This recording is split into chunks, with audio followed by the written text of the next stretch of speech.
अब जया शादी करके अपने मामा के पास जाती है। तब मामा नाटक करते हुए चिड़िया की तरह रोने लगते हैं। तभी जया मन ही मन सोचती है, साला बूढ़ा कुत्ते जैसी शक्ल बनाकर सबके सामने एक्टिंग कर रहा है और जानबूझकर इतनी जल्दी मेरी शादी करवा दी और अब नाटक कर रहा है। अब जया की विदाई का समय आता है तो सब लोग रोने लगते हैं जैसे आंसुओं की नदी बह रही हो। यह देखकर जया सोचती है सब लोग ओवर एक्टिंग कर रहे हैं। इसके बाद जया अपने ससुराल पहुंचती है और जैसे ही वह घर के अंदर जाती है देखती है कि हर जगह का सामान टूटा फूटा है, शीशे टूटे हुए हैं, टीवी का रिमोट रबड़ से बंधा है, टेबल की टांग लकड़ी के टुकड़े से जुगाड़ में जोड़ी गई है और सारी कुर्सियां रिपेयर की हुई हैं। तभी उसकी सास पूछती है घर कैसा लगा? जया मन में सोचती है यह तो किसी रिपेयरिंग के गोदाम जैसा लग रहा है। अब अगले दिन जब जया वॉशिंग मशीन में कपड़े डालती है तो मशीन जोर जोर से हिलने लगती है जिससे वह डर जाती है और तभी उसकी भाभी कहती है हमारे यहाँ ऐसे ही होता है। फिर अगले दिन जया यूट्यूब से देखकर ट्रायल मशीन को साफ करने लगती है। तभी पास बैठी उसकी सास कहती है इसे खराब मत कर देना बहू। इस पर जया हंसते हुए कहती है टूटा हुआ भंगार को और क्या खराब करेगी। अब रात को राजेश जया से पूछता है क्या तुम क्लिनिक प्लस शैम्पू लगाती हो? जया कहती है हाँ क्यों? राजेश जवाब देता है इसीलिए तुम्हारे बाल झड़ रहे हैं, लेकिन मैं तो डव इस्तेमाल करता हूं, इसीलिए आज तक मेरा एक भी बाल बांका नहीं हुआ।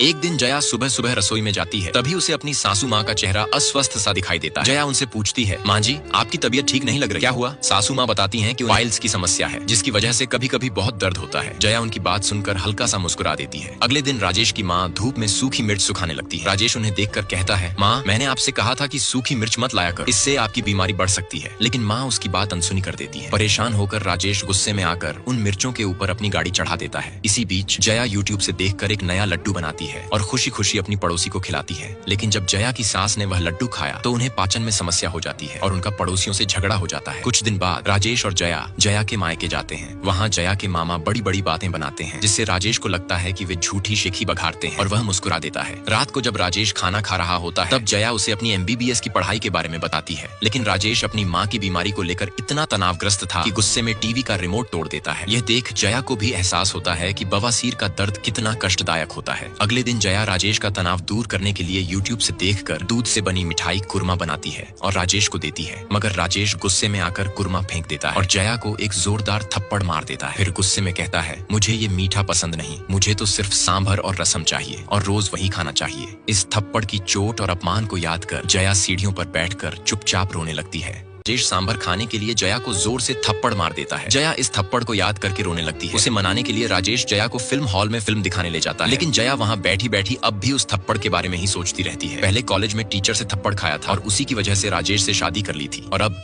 वही राजेश मुझे सांभर के लिए थप्पड़ मार रहा है। राजेश जया को खुश करने के लिए उसे बढ़िया चिकन और पराठा खिलाता है ताकि वह गुस्सा शांत करे और रात में राजेश के साथ अंतरंग हो सके, लेकिन जया थप्पड़ की वजह से रात में राजेश को पास नहीं आने देती। इससे नाराज होकर अगली सुबह राजेश फिर जया को कान के नीचे एक और थप्पड़ मार देता है और उसे फिर से फिल्म दिखाने ले जाता है ताकि जया का मूड अच्छा हो जाए, मगर जया फिर भी राजेश के करीब नहीं आती। राजेश अब रोज रोज जया को थप्पड़ मारने और फिर फिल्म दिखाने का सिलसिला शुरू कर देता है। परेशान होकर एक दिन जया अपनी माँ को सारी बातें बताती है, लेकिन उसकी माँ कहती है हम औरतों का फर्ज है अपने पति को खुश रखना, इसलिए तुम भी राजेश को खुश रखने की कोशिश करो और सब कुछ सहकर चलो। जया अपनी जिद पर अड़ी रहती है। इसी वजह से राजेश रोज गुस्से में खाना फेंकने लगता है। इसी बीच एक दिन राजेश अपनी जीन्स पैंट ढूंढ रहा होता है, लेकिन उसे एक भी जीन्स नहीं मिलती। जब वह जया से पूछता है तो जया कहती है मैंने सारी जीन्स धो दी हैं। यह सुनकर राजेश फिर से जया को जोरदार थप्पड़ मार देता है। अब जया का सब्र टूट जाता है। वह रोते हुए अपने पिता को सारी बातें बताती है, लेकिन उसके पिता भी चुपचाप रहते हैं और बिना कुछ सुने फोन काट देते हैं। यह देख जया फूट फूट कर रोने लगती है।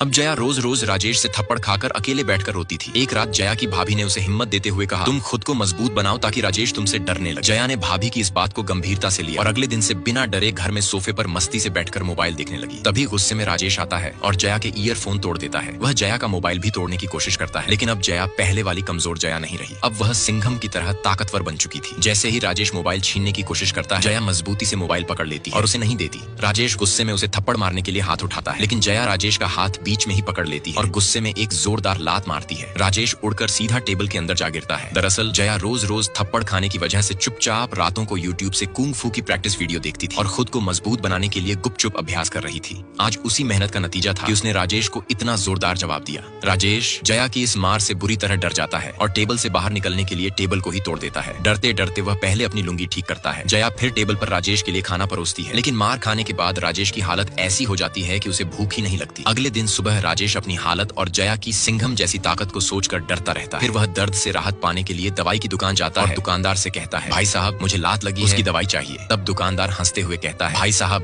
पहले अस्पताल जाकर स्कैनिंग करा लो फिर दवाई ले। नेक्स्ट पार्ट के लिए लाइक और कमेंट करें।